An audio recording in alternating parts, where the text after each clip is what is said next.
Okay, so I was walking by, and Shishini, and I asked her if she could chop up a watermelon. She said yes, so I got the watermelon for 11 kwai, 11.3.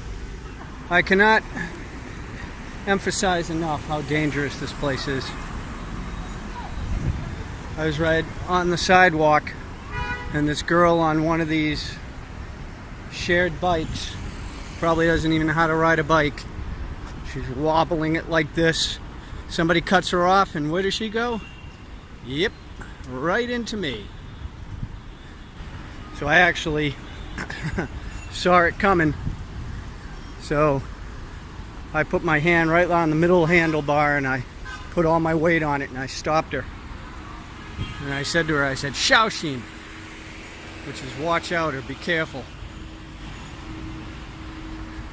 But the people here, and I know it's a general statement, but this general statement is generally true. The people here have no concept of knowing their limitations. None. They get onto a bike or they'll get into a car, and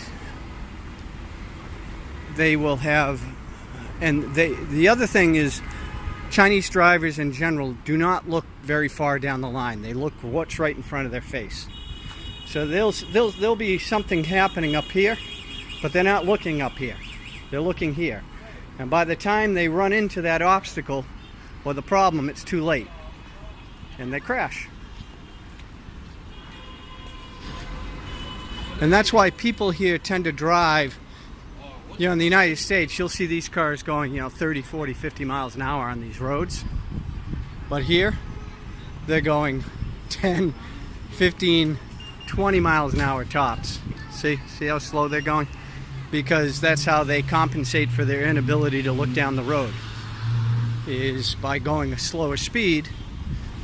When I finally see this post, I can stop. If I'm going 40 miles an hour, you're dead meat.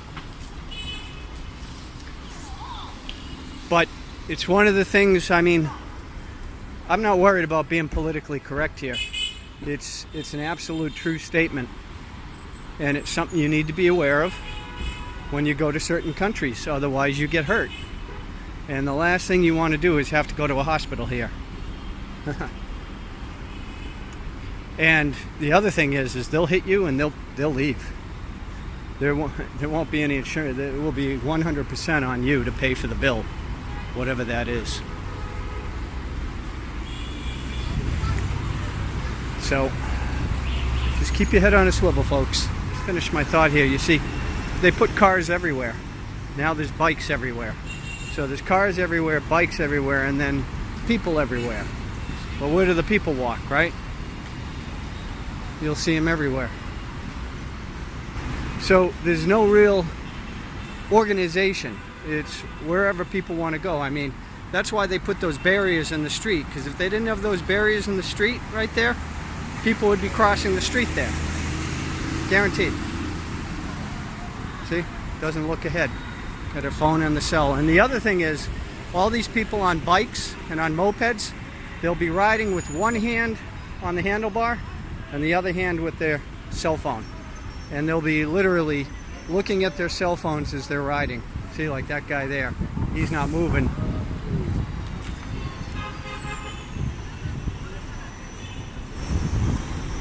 Okay, I'm going to sign off here so I can pay attention.